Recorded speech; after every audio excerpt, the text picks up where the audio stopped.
El arte de ensoñar. Carlos Castaneda. Capítulo 5. El mundo de los seres inorgánicos. A pesar que don Juan parecía no solo desinteresado en hablar sobre el tema del ensueño, sino hasta molesto, yo aún solicitaba su consejo, pero únicamente en casos de extrema necesidad. Cada vez que hablábamos de mis prácticas de ensueño, él minimizaba la importancia de cualquier cosa que hubiese logrado. Yo consideré esa reacción suya como una confirmación de su perenne desapruebo. En ese entonces, mi interés en los seres inorgánicos se había convertido en la parte crucial de mis prácticas de ensueño. Después de encontrar a seres inorgánicos en mis sueños, y especialmente después de mi encuentro con ellos en el desierto, debería haber estado más predispuesto a tomar en serio su existencia, pero esos eventos tuvieron más bien el efecto contrario. Mi objetivo se tornó en probar que no existían. Entonces tuve la idea de una investigación objetiva. Mi método de esta investigación iba a consistir en compilar una meticulosa crónica de todo lo que aconteciera durante mis sesiones de ensueño, y luego usar esa crónica como base para averiguar si mi ensueño confirmaba o refutaba lo que don Juan decía de los seres inorgánicos. Escribí cientos de páginas de minuciosas anotaciones sobre detalles que yo consideraba importantes, cuando debería haberme sido claro que había obtenido la evidencia de su existencia casi desde el comienzo de mi investigación. Después de unas cuantas sesiones, descubrí que lo que había creído ser una recomendación casual de don Juan, suspender todo juicio y dejar que los seres inorgánicos se manifestaran por su propia cuenta, era en realidad el procedimiento usado por los brujos antiguos para atraerlos. Don Juan estaba simplemente siguiendo su tradición al dejarme que lo descubriera por mí mismo.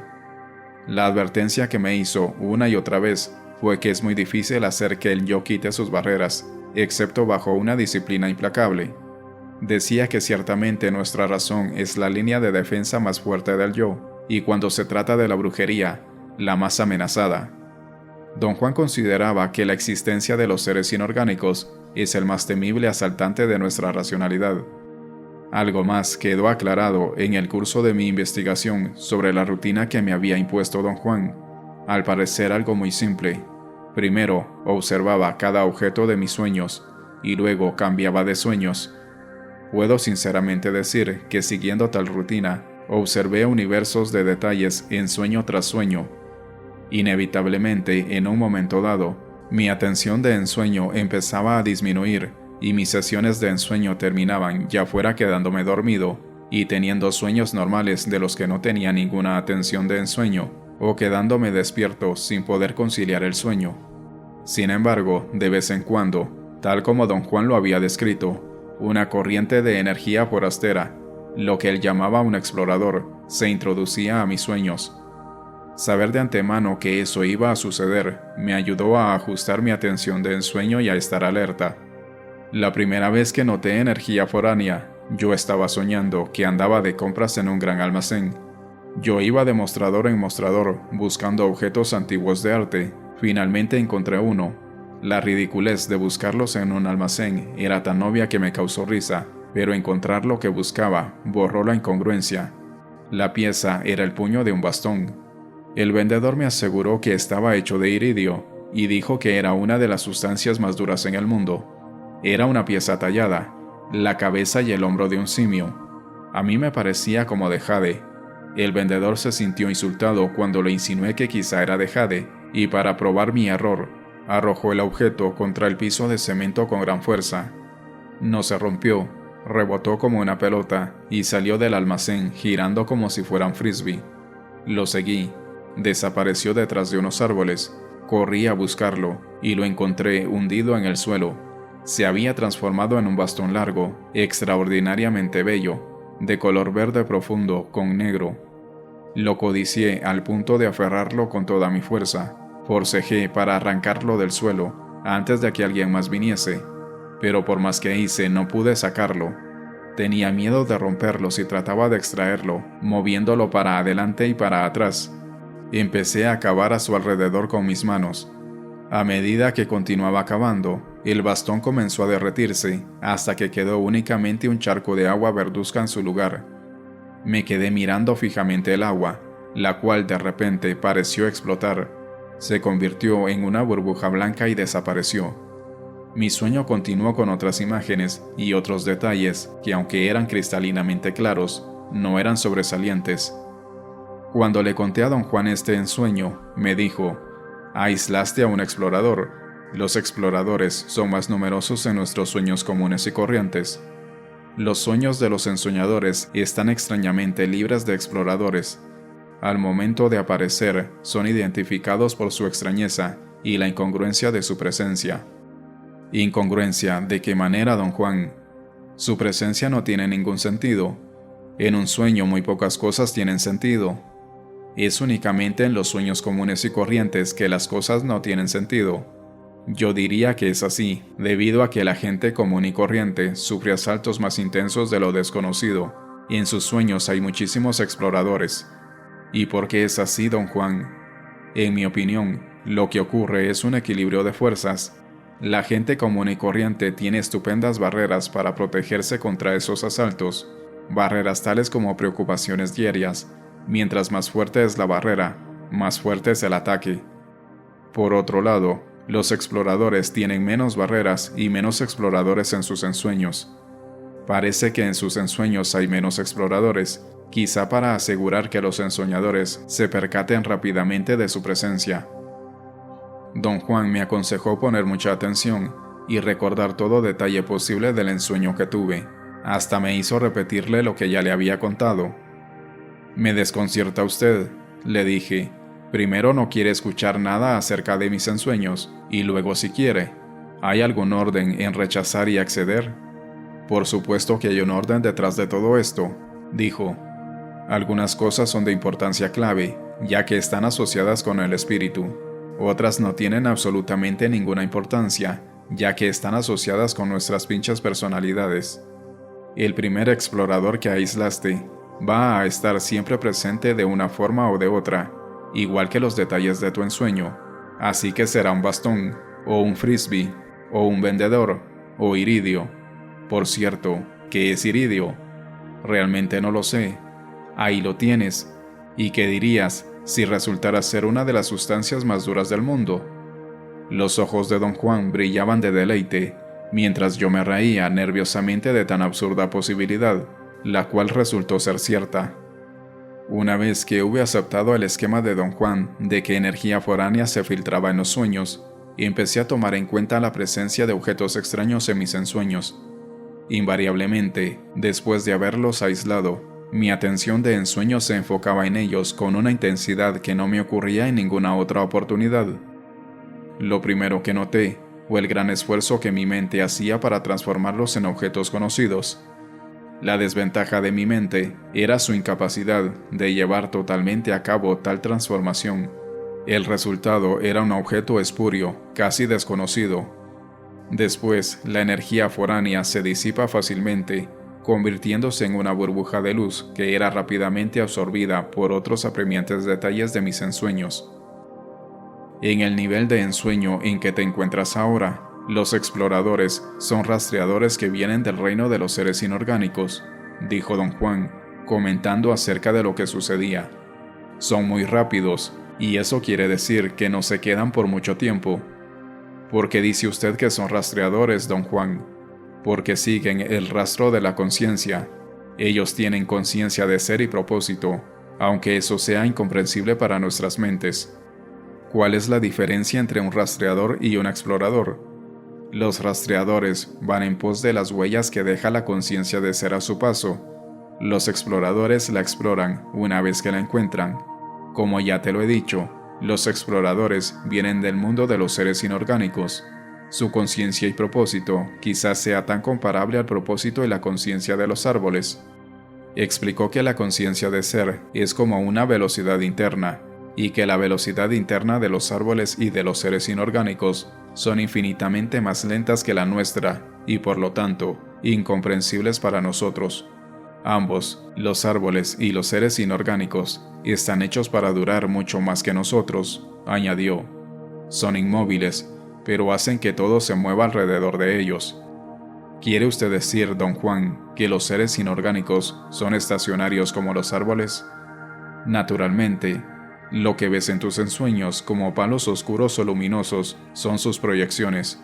Lo que oyes como la voz del emisario de ensueño es también su proyección, al igual que lo son los exploradores. Me puse repentinamente muy ansioso, agobiado por sus aseveraciones. Le pregunté a don Juan si los árboles también tenían proyecciones de esa naturaleza. Le pregunté a don Juan si los árboles también tenían proyecciones de esa naturaleza. Las tienen, dijo. Para nosotros, los seres humanos, las proyecciones de los árboles son menos amigables aún que las de los seres inorgánicos. Los ensoñadores nunca las buscan, a menos que estén en un estado de profunda amenidad con los árboles, un estado muy difícil de lograr, ya que nosotros no tenemos amigos en esta tierra. Se rió entre dientes y añadió: no es un gran misterio la razón de esto. Quizá no lo sea para usted, don Juan, pero ciertamente lo es para mí. Somos destructivos a más no poder. Hemos ganado la enemistad de todos los seres vivientes de esta tierra, y es por eso que no tenemos amigos. Me sentí más mal aún, y quise terminar la conversación, pero una repentina oleada de curiosidad me hizo regresar al tema de los seres inorgánicos. ¿Qué cree que debería hacer para seguir a uno de los exploradores?, pregunté. ¿Qué razón podrías tener para seguirlos? Estoy haciendo una investigación objetiva sobre los seres inorgánicos. Ahora sí que me estás tomando el pelo, ¿verdad? ¿A poco no estabas totalmente convencido de que los seres inorgánicos no existen? Su tono burlón y su risa entrecortada me dieron a entender lo que pensaba de mi investigación. Cambié de parecer, don Juan. Ahora quiero explorar todas esas posibilidades. Acuérdate que el reino de los seres inorgánicos era el terreno de los brujos antiguos. Para llegar ahí, tuvieron que fijar tenazmente su atención de ensueño en los objetos de sus sueños. De esa manera, eran capaces de aislar a los exploradores, y una vez que tenían a los exploradores enfocados, gritaban su intento de seguirlos. En el instante en que los brujos antiguos manifestaban en voz alta su intento, una fuerza incontenible los jalaba. ¿Así tan simplemente como eso, don Juan? No me contestó. Se sonrió mirándome a los ojos, como retándome a que lo hiciera. En mi casa traté de indagar y de deducir, hasta el cansancio, lo que don Juan quiso realmente decir. No estaba en absoluto dispuesto a considerar que quizá hubiera descrito un proceso factible. Un día, después de haber agotado todas mis ideas y mi paciencia, tuve un extraño sueño. En él, un pez repentinamente brincó fuera de una alberca, al borde de la cual yo caminaba. El pez se retorció a mis pies y luego voló como si fuera un pájaro con alas coloridas, y se sentó en una rama, siendo aún un pez. La escena era tan poco común que mi atención de ensueño se galvanizó. Supe instantáneamente que se trataba de un explorador. Un segundo más tarde, cuando el pez pájaro se transformó en un punto de luz, grité mi intención de seguirlo, y tal como don Juan lo había dicho, una fuerza incontenible me jaló a otro mundo. Volé a través de un túnel oscuro, como si yo fuera un insustancial insecto volador. La sensación de un túnel terminó de una manera abrupta, exactamente como si yo hubiera sido arrojado fuera de un tubo. El impulso me dejó de un golpe frente a una inmensa masa física. Me encontraba casi tocándola.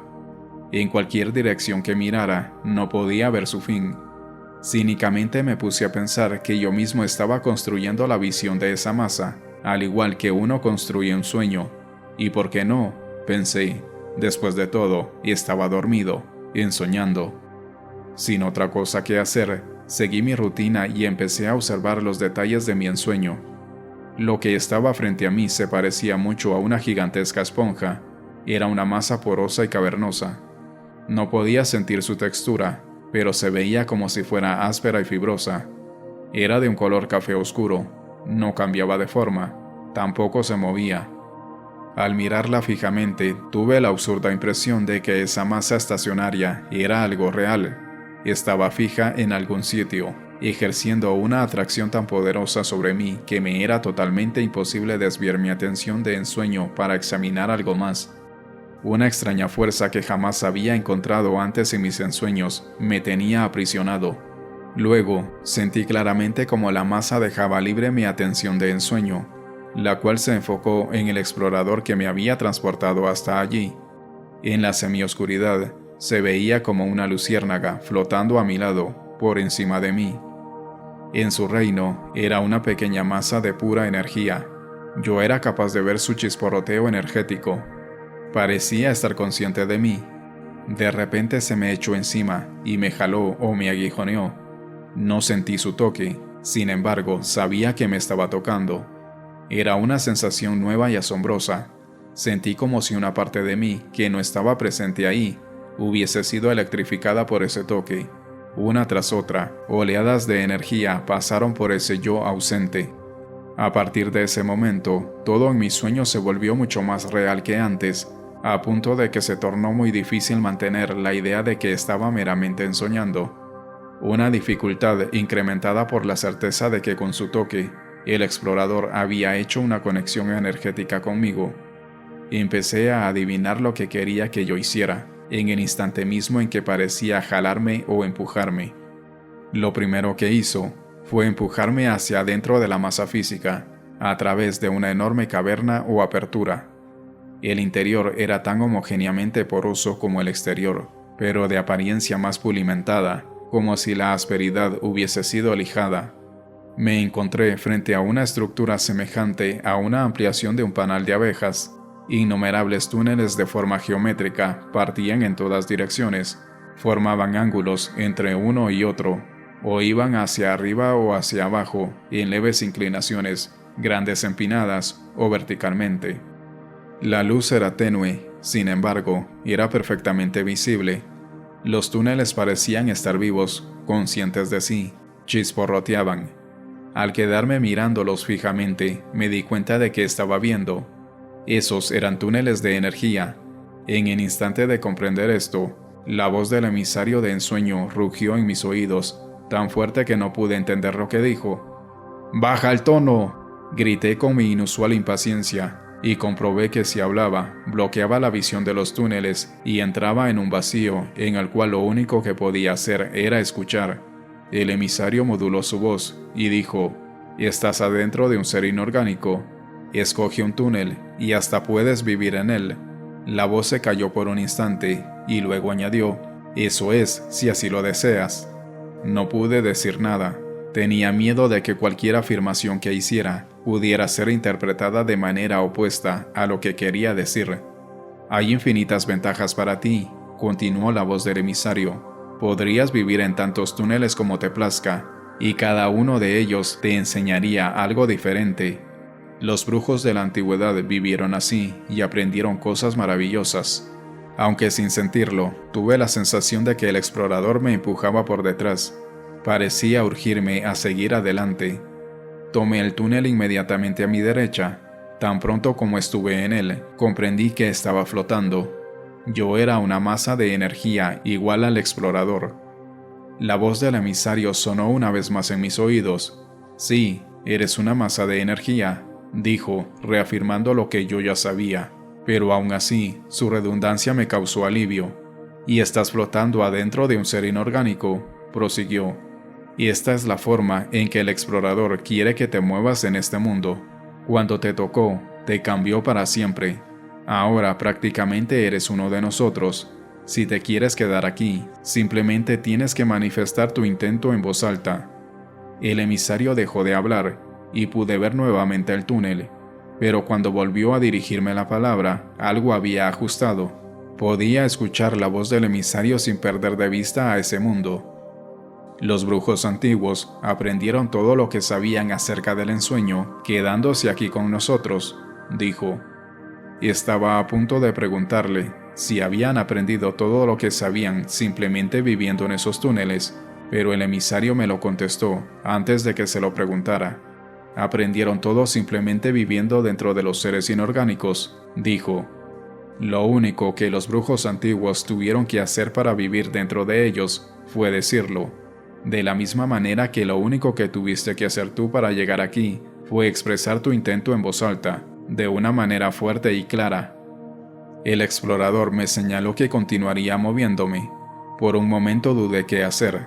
El explorador hizo algo similar a darme un empellón de tal magnitud que volé a una velocidad inverosímil por innumerables túneles sin chocar contra nada, cambiando direcciones sin saber cómo. Finalmente me detuve, porque el explorador se detuvo. Nos quedamos flotando por unos instantes, y luego caímos en un túnel vertical. No sentí el drástico cambio de dirección. De acuerdo a mi percepción, continuaba moviéndome en forma paralela al suelo. Cambiamos de direcciones verticales arriba y abajo varias veces, y en todos esos cambios experimenté la misma percepción. Estaba a punto de formular un pensamiento al respecto, cuando escuché la voz del emisario. «Creo que te sentirías mejor si gatearas en lugar de volar», dijo. «También te puedes mover como una araña o una mosca, para arriba o para abajo, o volteado de cabeza». Me calmé instantáneamente. Era como si hubiera estado hueco, y de repente tuviera un peso que podía mantenerme fijo en el piso. No sentía las paredes de los túneles, pero el emisario tenía razón en cuanto a que me sentiría mejor moviéndome contra las paredes como si estuviera gateando. «En este mundo, la gravedad no te inmoviliza», dijo, de lo cual por supuesto ya me había dado cuenta. «Tampoco tienes que respirar», la voz continuó, «y únicamente para tu conveniencia, puedes retener la vista y ver cómo ves en tu mundo». El emisario parecía indeciso, decidiendo si añadir algo más o no. Tosió de la misma forma en que un hombre lo hace cuando se aclara la garganta, y dijo: «La vista nunca se menoscaba en este mundo, por lo tanto, un ensoñador habla siempre de sus ensueños en términos de lo que ve». El explorador me dio la señal de entrar a un túnel a mi derecha. Era más oscuro que los otros. De una manera absurda, me pareció acogedor, amigable y hasta conocido. Se me ocurrió que yo era como ese túnel, o que ese túnel era como yo. «Ustedes dos ya se conocieron antes», dijo la voz del emisario. «¿Cómo dijiste?», pregunté. Entendí lo que me había dicho, pero no podía comprender lo que quería decir con eso. «Ustedes dos forcejeaban una vez, y por esa razón, ahora llevan consigo la energía del uno y del otro». Se me ocurrió que la voz del emisario estaba llena de malicia o hasta de sarcasmo. «No, no es sarcasmo», me aseguró el emisario. «Me da gusto que tengas familiares aquí entre nosotros». «¿Qué quieres decir con familiares?», pregunté. «Cuando se comparte energía, crea un parentesco», contestó. «La energía es como la sangre». No fui capaz de decir nada más. Sentí, de un modo muy vago, lejanas punzadas de terror. «El miedo es algo que no existe en este mundo», dijo el emisario, y esa fue la única aseveración no cierta. Mi ensueño terminó ahí. La impresionante intensidad y claridad de mi ensueño y la continuidad de las aseveraciones del emisario me impresionaron de tal manera que estaba más que ansioso por contárselo a don Juan. Me sentí terriblemente perturbado y sorprendido cuando don Juan no quiso escuchar mi relato. No dijo nada, pero tuve la clara impresión de que creía que todo había sido el resultado de mis exageraciones. «¿Por qué se comporta así conmigo?», le recriminé. «¿Está molesto conmigo?». «No, no estoy molesto contigo de ninguna manera», dijo. «El problema es que no puedo hablar de esta parte de tu ensueño. Estás completamente solo en este asunto. Te he dicho que los seres inorgánicos son reales. Ahora te estás dando cuenta de lo reales que son, pero lo que hagas con tus descubrimientos es asunto tuyo, únicamente tuyo. Algún día te darás cuenta de la razón por la cual tienes que estar solo». «Pero no hay nada que usted me pueda decir acerca de ese ensueño», insistí. «Lo que te puedo decir es que no fue solamente un ensueño, fue un viaje a lo desconocido, un viaje necesario y extremadamente personal». Inmediatamente cambió de tema y empezó a hablar sobre otros aspectos de sus enseñanzas, pero a partir de ese día, a pesar de mi miedo y la falta de consejo, me convertí en un viajero diario a ese mundo esponjoso. Comprobé que cuanto más intensa era mi capacidad de observar los detalles de mis ensueños, era más fácil aislar a los exploradores. Si admitía que los exploradores eran una energía foránea, se mantenía dentro de mi campo de percepción por un rato. Si los tomaba como objetos casi desconocidos, se quedaban por un rato más largo, cambiando de forma erráticamente. Pero si los seguía, Expresando en voz alta mi intento de ir con ellos, los exploradores transportaban mi atención de ensueño a un mundo más allá de lo que puedo normalmente imaginar. Don Juan me había dicho que los seres inorgánicos están siempre dispuestos a enseñar, pero no me había dicho que lo que están dispuestos a enseñar es ensoñar. Me aseguró que el emisario de ensueño, siendo una voz, es un perfecto puente entre ese mundo y el nuestro. Lo que descubrí fue que la voz del emisario no era solamente la voz de un maestro, sino la voz del más sutil de los vendedores. Repetía una y otra vez, en la ocasión y el momento precisos, las ventajas que su mundo ofrecía. Sin embargo, también me enseñó cosas de incalculable valor sobre diferentes aspectos del ensueño. Para que el ensueño sea perfecto, lo primero es parar el diálogo interno, me dijo en una ocasión. A fin de pararlo, pon entre tus dedos 2 cristales de cuarzo que midan entre 6 y 9 centímetros de largo, o un par de piedras de río pulidas, del largo y del ancho de tus dedos. Dobla un poco tus dedos y presiona los cristales o piedras con ellos. El emisario añadió que pedazos de metal pulido, siempre y cuando fueran de la misma medida que los dedos, eran igualmente efectivos. El procedimiento consistía en presionar 2 o hasta 3 objetos delgados entre los dedos de cada mano, creando de esta manera una presión casi dolorosa en las manos, una presión que tenía la extraña propiedad de parar el diálogo interno. El emisario expresó su preferencia por los cristales de cuarzo. Dijo que daban los mejores resultados. Aunque con práctica cualquier cosa era adecuada. Quedarse dormido en un momento de silencio total garantiza una perfecta entrada al ensueño, dijo la voz del emisario, y también garantiza el incremento de la atención de ensueño. Los ensoñadores deberían usar un anillo de oro, me dijo el emisario en una ocasión, y es preferible que les quede un poco apretado. Su explicación fue que un anillo sirve a los ensoñadores como puente para emerger del ensueño y regresar al mundo cotidiano, o para sumergirse desde nuestra conciencia cotidiana en el reino de los seres inorgánicos. ¿Cómo funciona ese puente?, pregunté. No había comprendido lo que esto implicaba.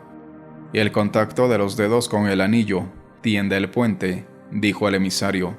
Si un ensoñador ensueña con el anillo puesto, ese anillo atrae la energía de mi mundo y la guarda, y cuando es necesario, el anillo libera esa energía en los dedos del ensoñador, y eso lo transporta de regreso a este mundo. La presión que ese anillo ejerce alrededor del dedo sirve igualmente para asegurar que el ensoñador regrese a su mundo, al crear en su dedo una sensación familiar y constante. Durante otra sesión de ensueño, el emisario dijo que nuestra piel es el órgano perfecto para transformar ondas energéticas de la forma del mundo cotidiano a la forma del mundo de los seres inorgánicos, o viceversa. Recomendó mantener la piel fresca y libre de aceites o pigmentos. También recomendó que los ensoñadores usaran un cinturón apretado o una cinta en la frente o un collar para así crear un punto de presión, el cual sirve como un centro de intercambio energético en la piel. Explicó que la piel automáticamente filtra energía y lo que se necesita para que la piel no solo la filtre, sino también la intercambie de una forma a la otra, es expresar nuestro intento en voz alta durante el ensueño. La voz del emisario me hizo un día un maravilloso obsequio. Dijo que para poder asegurar la agudeza y precisión de nuestra atención de ensueño, debemos sustraerla de atrás de nuestro paladar, donde se localiza un enorme depósito de atención en todos los seres humanos. Las direcciones específicas del emisario fueron emplear disciplina y control para presionar la punta de la lengua contra el paladar mientras se ensueña.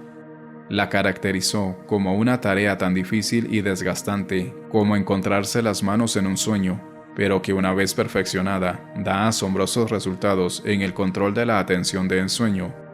Recibí del emisario instrucciones en todos los temas concebibles, instrucciones que rápidamente olvidaba si no me eran repetidas infinidad de veces. Le pedí consejo a don Juan acerca de este problema de no poder retener las informaciones que me daba el emisario.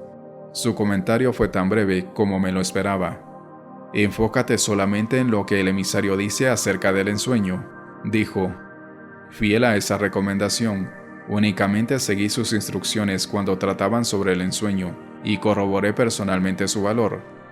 Lo más vital para mí fue que la atención de ensueño está localizada atrás del paladar.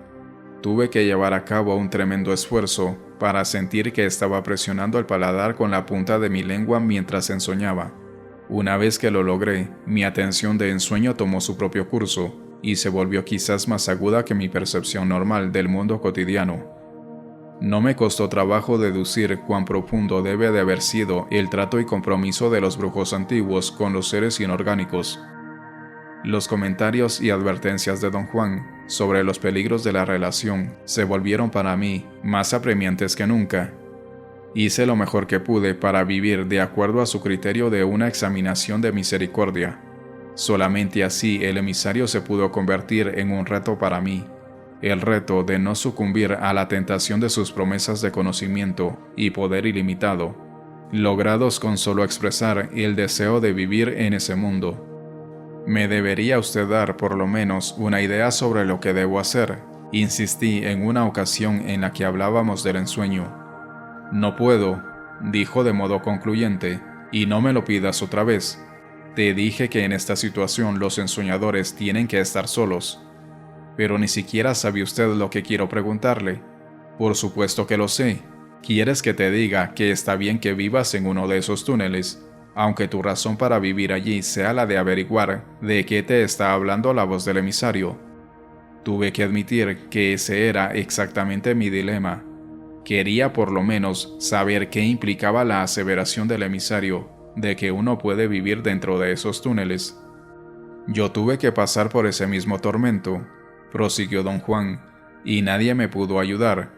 La decisión de vivir en ese mundo es algo extremadamente personal y final, una decisión que se finaliza en el instante mismo en que se expresa en voz alta el deseo de vivir allí.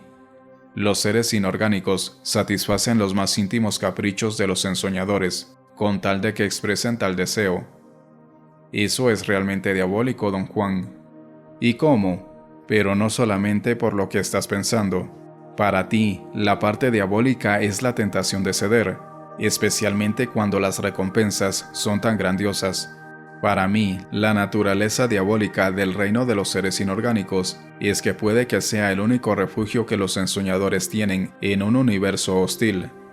«¿Es realmente un refugio para los ensoñadores, Don Juan?» «Ciertamente, es un refugio para algunos ensoñadores. Estoy solo en un universo hostil y he aprendido a decir, pues que así sea». Ese fue el final de nuestra conversación.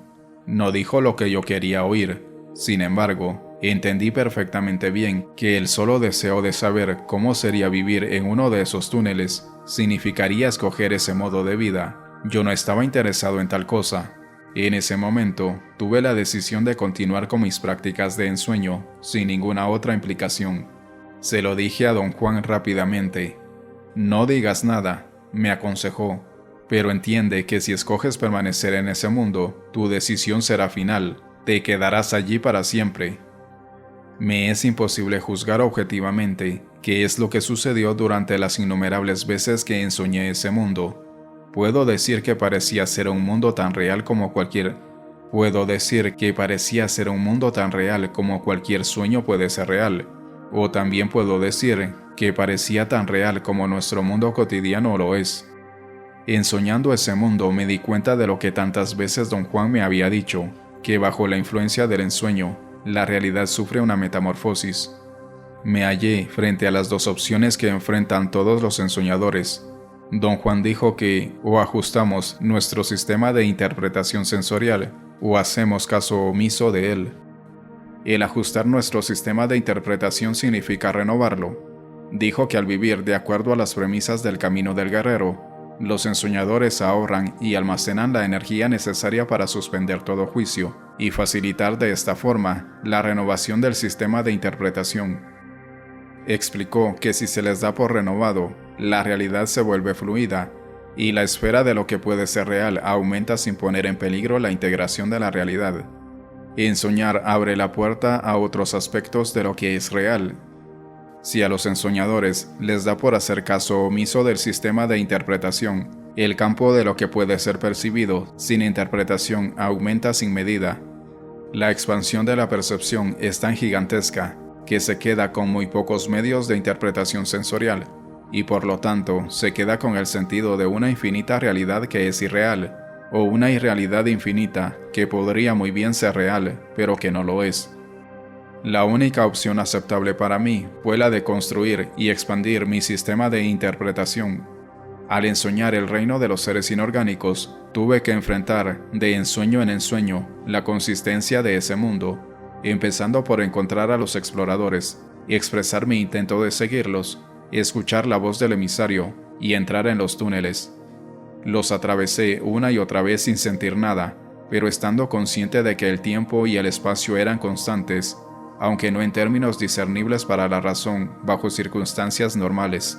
Sin embargo, al notar la diferencia, ausencia o profusión de detalles en cada túnel, o al notar el sentido de distancia entre los túneles, o al notar el largo o ancho aparente de cada túnel por el cual viajé, llegué a tener un mínimo sentido de observación objetiva.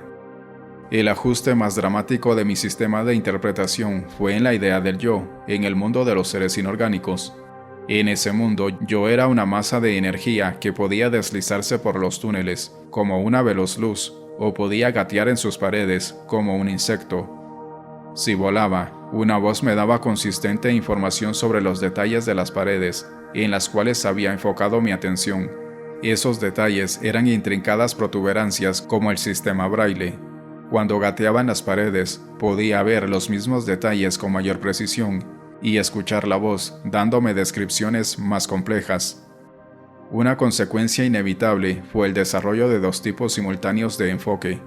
Por un lado, sabía que aquello era un ensueño, y por otro, sabía que aquello era un viaje pragmático, inimaginable, pero tan real como cualquier viaje en el mundo. De ese modo corroboré la aseveración de Don Juan, de que la existencia de los seres inorgánicos es el más terrible asaltante de nuestra razón.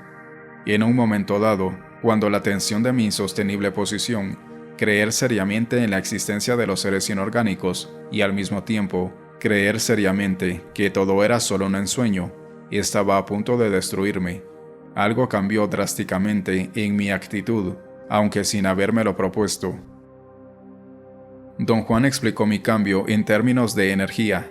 Dijo que mi energía, la cual había estado aumentando continuamente, un día alcanzó un nivel que me permitió ignorar las conjeturas y los prejuicios sobre la naturaleza del hombre, la realidad y la percepción.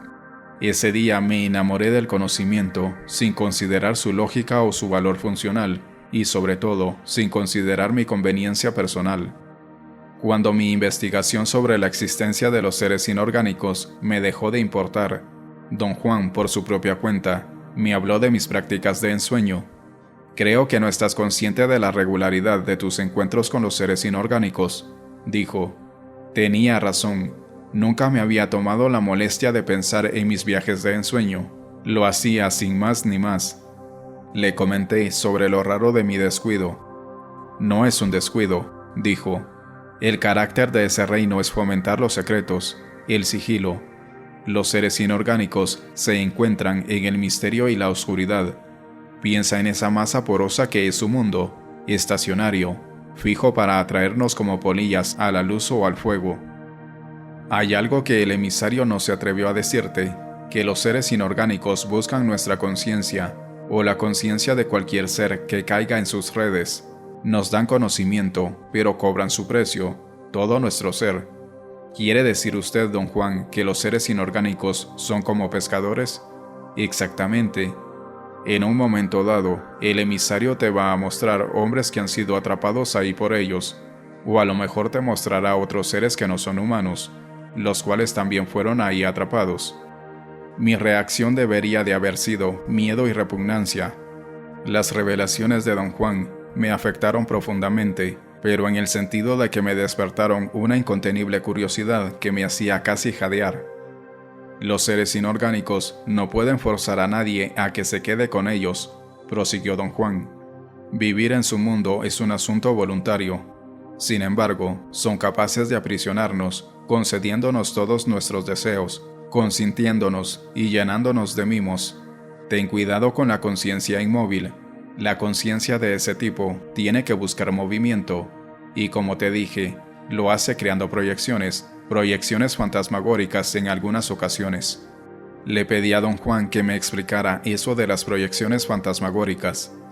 Dijo que los seres inorgánicos se agarraban de los sentimientos más íntimos de los ensoñadores y jugaban con ellos sin misericordia, creando fantasmas, ya sea para agradar o para atemorizar a los ensoñadores. Me recordó que yo había forcejeado con uno de esos fantasmas. Explicó que los seres inorgánicos son estupendos manipuladores que se deleitan proyectándose a sí mismos como películas. Los brujos antiguos se vinieron al suelo por su estúpida fe en esas proyecciones, continuó. Los brujos antiguos creían que sus aliados tenían poder, ignoraban el hecho de que sus aliados eran una tenue energía proyectada a través de dos mundos, como una película cósmica. Se está usted contradiciendo, don Juan. Usted dijo que los seres inorgánicos son reales, y ahora me dice que son meramente proyecciones. No dije que los seres inorgánicos son meramente proyecciones. Dije que se proyectan en nuestro mundo como películas, y me permití añadir que eran como películas de tenue energía proyectada a través de las líneas fronterizas de dos mundos. No hay contradicción en lo que dije. Pero ¿qué me dice acerca de los seres inorgánicos en su propio mundo? ¿Son también meras proyecciones? De ninguna manera. Ese mundo es tan real como el nuestro. Los brujos antiguos describieron el reino de los seres inorgánicos como una masa de cavernas porosas flotando en su espacio oscuro, y describieron a los seres inorgánicos como cañas huecas, atadas en manojos inconcebibles, como las células del cuerpo. Los brujos antiguos llamaban a esos inconcebibles manojos el laberinto de la penumbra. Entonces todos los ensoñadores ven a ese mundo de la misma forma, ¿no? Por supuesto que sí. Todos los ensoñadores lo ven tal cual es. ¿Qué? ¿Crees que eres único? Confesé que algo en ese mundo me había hecho sentir que yo era único. Lo que creaba esta clara y placentera sensación de ser exclusivo no era la voz del emisario de ensueño, ni nada que yo pudiera conscientemente imaginar. Eso es exactamente lo que derribó a los brujos antiguos, dijo don Juan. Los seres inorgánicos les hicieron lo mismo que te están haciendo a ti. Les hicieron sentir que eran únicos, exclusivos, y algo aún más pernicioso, les hicieron sentir que tenían poder. La sensación de tener poder y ser únicos es invencible como fuerza de corrupción. Ten cuidado. ¿Cómo evitó usted ese peligro? Fui unas cuantas veces a ese mundo, y luego no volví más. Don Juan explicó que en opinión de los brujos, el universo es predatorio, y que los brujos toman esto en cuenta al llevar a cabo sus actividades diarias de brujería. Su idea era que la conciencia está esencialmente obligada a expandirse, y la manera en que se puede expandir es por medio de luchas, por medio de confrontaciones de vida o muerte. La conciencia de los brujos se expande cuando ensueñan, prosiguió, y en el momento en que se expande, algo allá afuera reconoce su expansión y se propone conseguirla. Los seres inorgánicos son los pastores para esa nueva y expandida conciencia. Los ensoñadores deben estar siempre alertas. En el momento en que se aventuren en ese universo predatorio, se convierten en presas. ¿Qué es lo que sugiere que haga para estar a salvo, don Juan? No te descuides ni por un segundo. No dejes que nada ni nadie decida por ti. Ve al mundo de los seres inorgánicos únicamente cuando tú quieras. Honestamente, don Juan, yo no sabría cómo hacer eso. Una vez que aíslo a un explorador, una tremenda presión se ejerce sobre mí para que vaya. No tengo ni la menor idea de cómo cambiar de parecer. Déjate de idioteces. Puedes parar cuando se te dé la gana. No lo has intentado, eso es todo. Insistí con vehemencia que me era imposible parar. Él no prosiguió con el tema y me sentí agradecido por ello. Un perturbador sentimiento de culpa había empezado a corroerme. Por una razón desconocida, jamás se me había ocurrido ni siquiera la idea de parar conscientemente la atracción de los exploradores. Como de costumbre, don Juan tenía razón. Descubrí que realmente podía cambiar el curso de mi ensueño, intentando ese curso. Después de todo, había intentado que los exploradores me transportaran a su mundo. Era factible que si intentaba lo opuesto, Mi ensueño seguiría un curso opuesto. Por medio de la práctica, mi capacidad de parar o de intentar mis viajes al reino de los seres inorgánicos se volvió extraordinariamente aguda, y esto trajo consigo un control más profundo de mi atención de ensueño. Poder parar o intentar mis viajes cuando se me antojara me volvió más osado. Tu confianza es aterradora, fue lo que dijo don Juan cuando le conté acerca de los nuevos aspectos de mi control sobre la atención de ensueño. ¿Por qué aterradora?, le pregunté. Yo estaba verdaderamente convencido del valor práctico de lo que había descubierto. Porque tu confianza es la confianza de un tonto, dijo. Te voy a contar una historia de brujos a propósito de esto. Yo no fui testigo de ella, pero el maestro de mi maestro, el Nahual Elías, sí. Don Juan dijo que el Nahual Elías y el amor de su vida, una bruja llamada Amalia, se perdieron en su juventud en el reino de los seres inorgánicos. Nunca había oído a don Juan hablar acerca de brujos que fueran el amor de la vida de nadie. Me sorprendió tanto que inmediatamente le eché en cara su inconsistencia. No es inconsistencia, es que siempre he rehusado contarte historias del afecto de brujos, dijo. Has estado tan sobresaturado de amor toda tu vida que quería darte un respiro. El Nahual Elías y el amor de su vida, la bruja Amalia, se perdieron en el reino de los seres inorgánicos, prosiguió don Juan. Ellos no se fueron allí en ensueño, sino en su conciencia diaria y con sus cuerpos. ¿Cómo sucedió eso, don Juan? Su maestro, el Nahual Rosendo, en práctica y temperamento, era como tú, muy parecido a los brujos antiguos. Su intención era ayudar a Elías y a Amalia, pero en vez de eso, los empujó a cruzar unos límites funestos. Lo que quería hacer era aplicar las técnicas de los brujos antiguos y conducir a sus dos discípulos a la segunda atención, pero lo que logró fue la desaparición de los dos jóvenes. Don Juan dijo que era una historia muy larga y complicada y que no cabía entrar en detalles, solamente me iba a contar cómo se perdieron en ese mundo. Dijo que el error en el cálculo del Nahual Rosendo fue asumir que los seres inorgánicos no estaban en lo absoluto interesados en las mujeres. Su razonamiento se basaba en la certeza que tienen los brujos de que el universo, en su totalidad, es marcadamente femenino, y que lo masculino, al ser una ramificación de lo femenino, es escaso, por lo tanto codiciado. Don Juan comentó que quizá la escasez de lo masculino es la razón del injustificado dominio de los hombres en nuestro planeta. Yo quería seguir con ese tema, pero él continuó con su historia. Dijo que el plan del Nahual Rosendo era instruir a Elías y a Amalia exclusivamente en la segunda atención, y para efectuar su plan usó la técnica prescrita por los antiguos brujos. Durante el ensueño, aisló a un explorador y manifestó en voz alta su intento de que el explorador transportara a sus discípulos a la segunda atención. Expresar en voz alta un intento de tal naturaleza es un mandato que un explorador no puede desoír. Teóricamente, para una energía tan poderosa como un explorador, desplazar los puntos de encaje de Elías y Amalia a la posición apropiada no requería mucho esfuerzo. Lo que no consideró el Nahual Rosendo fue la malicia de los seres inorgánicos.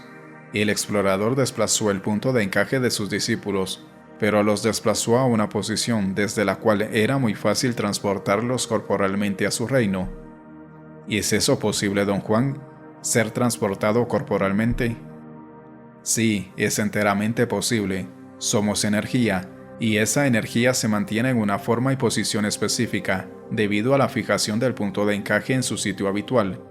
Si esa ubicación cambia, la posición de nuestra energía cambia de acuerdo a ese cambio de ubicación. Todo lo que los seres inorgánicos tienen que hacer es desplazar el punto de encaje a la posición correcta, y salimos disparados como una bala, con sombrero, zapatos y todo lo demás. ¿Le puede ocurrir esto a cualquiera de nosotros? Exactamente, especialmente si nuestra suma energética es considerable. Obviamente, la suma de la energía de Elías y Amalia juntos era algo que los seres inorgánicos no podían desechar. Confiar en los seres inorgánicos es absurdo. Ellos tienen su propio ritmo y ese ritmo no es humano. Le pregunté a don Juan qué fue exactamente lo que el Nahual Rosendo hizo para mandar a sus discípulos a ese mundo. Sabía que hacer esa pregunta era una estupidez. Me sorprendí cuando respondió. Los pasos son la simpleza misma, dijo. Puso a sus discípulos dentro de un espacio muy reducido, algo así como un armario. Luego se puso a ensoñar y mandó venir a un explorador del reino de los seres inorgánicos, manifestando en voz alta su intento de llamarlo. Después expresó en voz alta su intento de ofrecerle a sus discípulos. Naturalmente, el explorador los aceptó como un regalo y se los llevó consigo en un momento de descuido, cuando ellos estaban haciendo el amor dentro del armario. Cuando el nahual fue a buscarlos, se habían esfumado. Don Juan explicó que hacer regalos de gente a los seres inorgánicos era precisamente lo que los brujos antiguos solían hacer con sus discípulos. El nahual Rosendo no quería de ninguna manera hacer eso. Lo ofuscó la absurda creencia de que los seres inorgánicos estaban bajo control. Las maniobras de los brujos son mortales. Te suplico que seas de lo más cauteloso. No dejes que te enceguezca la estúpida sensación de confianza en ti mismo. ¿Qué fue lo que les pasó finalmente al nahual Elías y a Amalia?, pregunté. El nahual Rosendo tuvo que ir corporalmente a buscarlos a ese mundo, contestó. ¿Los encontró? Sí, después de luchas indescriptibles, pero no pudo sacarlos del todo, así que fueron siempre semiprisioneros de ese reino. ¿Los conoció usted, don Juan? Por supuesto que los conocí, y te puedo asegurar que eran sobremanera extraños.